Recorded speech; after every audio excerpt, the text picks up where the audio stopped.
So in today's lesson, we're going to be talking about combinations. Combinations are different from permutations because combination order is not important, whereas when we did permutations, we said that order was important. Like, for example, putting books on a shelf. Um, Order is important there because, the one book can be in first and another book can be in second. We can't move them around. If we do, that would be a different order. Like finishing a race in first and second and third place. Okay, when you talk about places, order is important there. Um, but a combination is where order is not important. An example of this would be like if we're all getting onto the school bus. It doesn't matter necessarily that in what order we get on the bus. It's just important that we are all there. You could do a permutation when figuring that out, but a combination would be fine.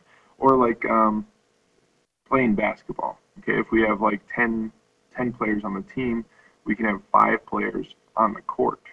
We don't need to necessarily do a permutation there because it's not like you're the first person on the court.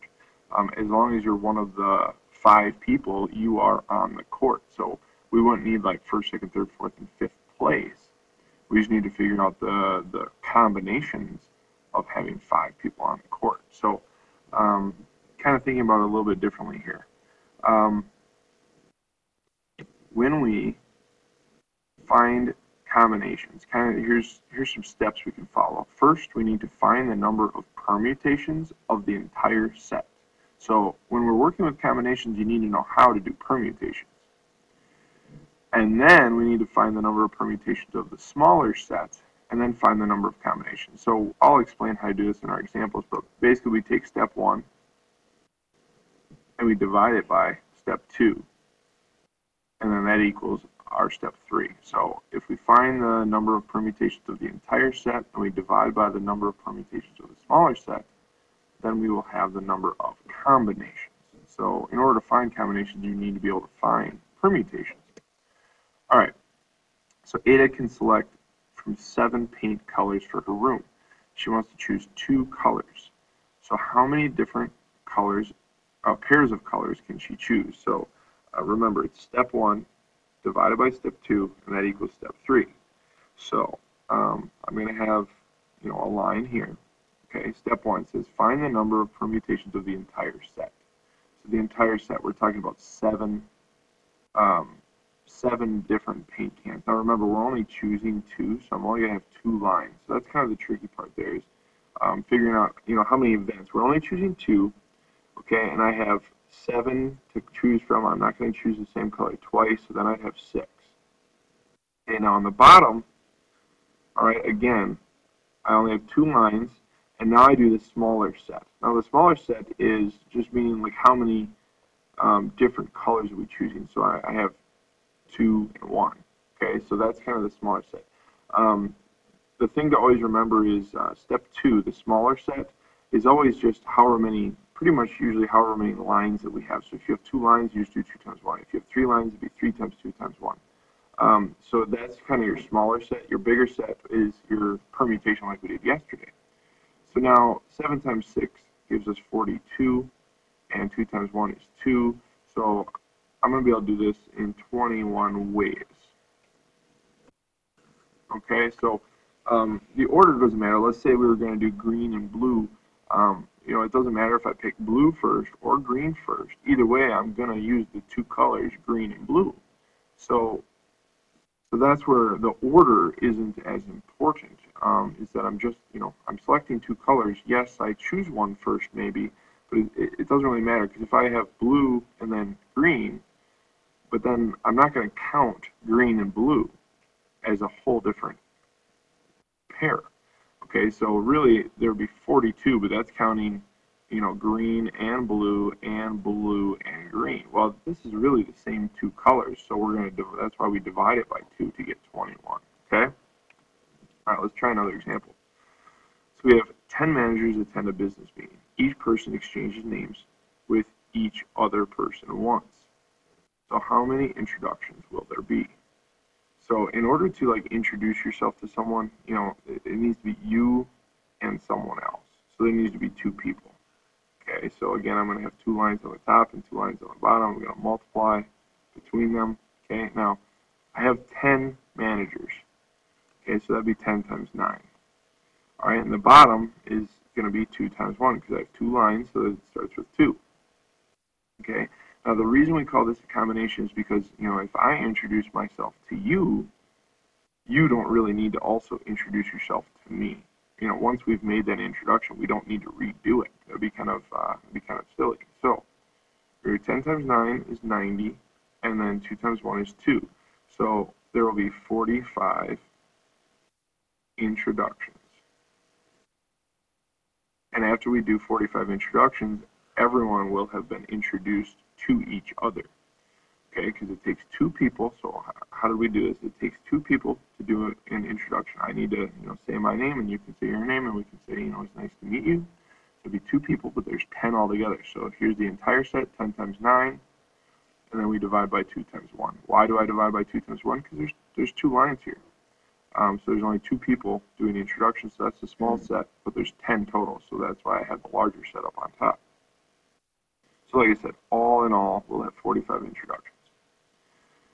If the introductions in example 2 are made at random, what is the probability that Ms. Apple and Mr. Zimmer will be the last managers to exchange names? So we said here in the last example that there were 45 introductions. So in order for Ms. Apple and Mr. Zimmer to be last, that'd be 1 out of 45. All right, that's a very specific example that we're looking for the probability for that to happen. It'd just be this one chance out of 45. Because again, order doesn't matter, so it doesn't matter that Ms. Apple goes first and Mr. Zimmer is last, or if Mr. Zimmer went first, because either way, they're just exchanging names with each other. Okay, so probability would be 1 out of 45. All right, basketball. In how many ways can a coach select 5 players from a team of 10 players? All right, so we're doing 5 players here. All right, and so I'm going to draw my line. And so if I have 5 lines on the top, I'm also going to have 5 lines on the bottom. Okay, now I can do multiplication between all of them here. While I'm doing this, I'm thinking about how many players are there all together, because that's my large set. Okay, so I have 10 players all together. So 10, then 9, 8, 7, and 6. Okay, the first guy on the court could be 10 different guys, then 9 different players, then 8 different players, then 7, then 6. Okay, now on the bottom I have 5 lines. So guess what I'm going to start with? 5, 4, 3, 2, and 1. Again, kind of like how I explained here, it doesn't matter. It doesn't matter, you know, which person was on the court first. What matters is that they're on the court. So now one nice thing here about combinations, we don't actually have to multiply all this stuff together. I can actually combine some things like 3 times 2. 3 times 2 is 6, so I can get rid of the 3 and the 2 and the 6, because, you know, 6 divided by 6 is 1. So I can kind of like cancel those to make them 1. So 3 times 2 is 6, and there's a 6 up there. Okay, so basically all these things would be 1s then, if I cancel them. Now, the 4, I can make that a 1, and then I can make the 8 a 2. Okay, so it's kind of like doing that whole simplify before you multiply thing. So now look on the bottom, I have all 1s except for this 5. Now the 5 I can simplify to a 1, and I can make the 10 a 2. So the problem gets a little bit easier when I do this. So that way I wouldn't have to use a calculator as much, and I don't have to worry about simplifying so much later. Because right now the bottom number right now is 1, so that works out really nice. Now on the top, all I have to do is 2 times 9 times 2 times 7. And that equals 252. So there are 252 ways to play 5 players on a team of 10. All right, there's 252 ways you can do that. All right, so let's look at another example here. A deli makes potato, macaroni, 3-bean, Caesar, 7-layer, and Greek salads. The deli randomly makes only 4 salads each day. So that's an important thing here, 4 salads each day. So what is the probability that the 4 salads made one day are 7-layer macaroni, Greek, and potato? All right, this right here is the important thing because it tells us how many events. So I'm going to use 4 lines, so 1, 2, 3, 4, and obviously on the bottom I'm also going to have 1, 2, 3, 4. However many lines you have on top, you have that many on the bottom. And on the bottom, you always start with how many. So I have 4 lines, so I go 4, 3, 2, 1. The bottom part should be the easy part. Now on the top, I got to count how many salads I have all together. So I have potato, that's 1. Macaroni is 2. 3-bean makes 3. Caesar is 4. 7-layer is 5. And Greek salads is 6. So I'm going to go 6, 5, 4, 3. Okay? Now I'm going to cancel my 4s, make those both 1s. I'm going to cancel my 3s and make those both 1s. And I'm going to make my 2 a 1 and make my 6 a 3. So I end up with basically just 3 times 5 because all of these are 1s and 3 times 5 is 15. All right, now, so I can do this in 15 different ways. This deli can make 4 salads 15 different ways.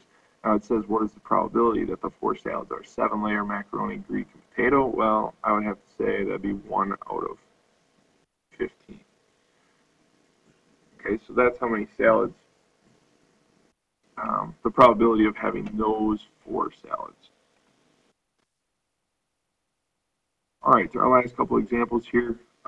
Tell whether each problem represents a permutation or a combination, and then solve the problem.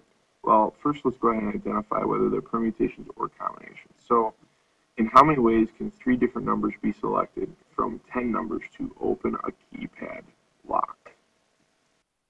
Usually when we're talking about keypads, we're talking about passwords, and usually order is important. So I would call that a permutation. So I'm just going to label that with P. All right, number 9, how many ways can 10 DVDs be placed on a shelf? Well, again, that's kind of like putting books on a shelf. We have to include the order. So this again would be a permutation.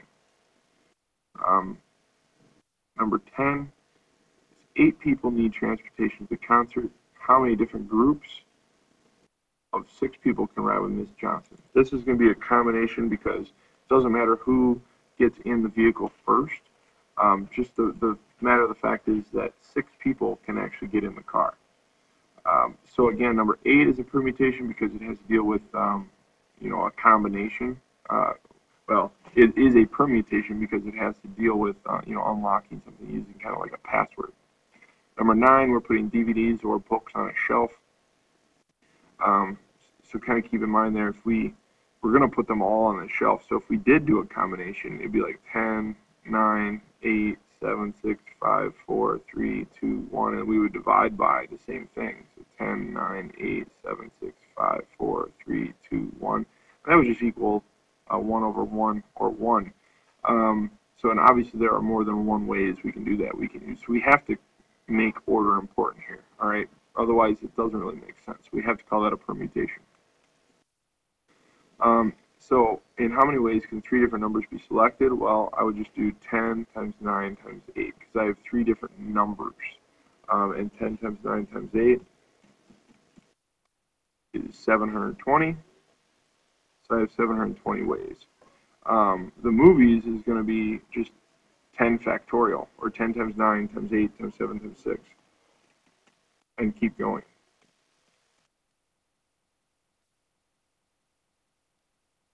And what I get there is 3,628,800 ways. So there's actually a lot of ways. So obviously it can't be just one way. We need this to be a really big number. And then here we have 8 people need transportation to concert. How many different groups of 6 can people ride? So I'm going to do 6 lines, 1, 2, 3, 4, 5, 6, and I'm going to do 8, 7, 6, 5, 4, 3, and then on the bottom I'm going to have 6, 5, 4, 3, 2, 1. Again, 6 lines. So since it's a combination, we need to have that bigger set on the top and the smaller set on the bottom. Now, be sure to cancel these, so the 3s are going to be gone, the 4s will be gone, the 5s will be gone, the 6s will be gone, and the 2, I can get rid of that and make the 8 a 4. So I end up with just 4 times 7, or 28. 28 ways. Okay? So when we do combinations, usually the numbers, our answers, are a little bit smaller because we're not counting both ways of doing it. So that's kind of our lesson here on combinations, and that concludes our examples.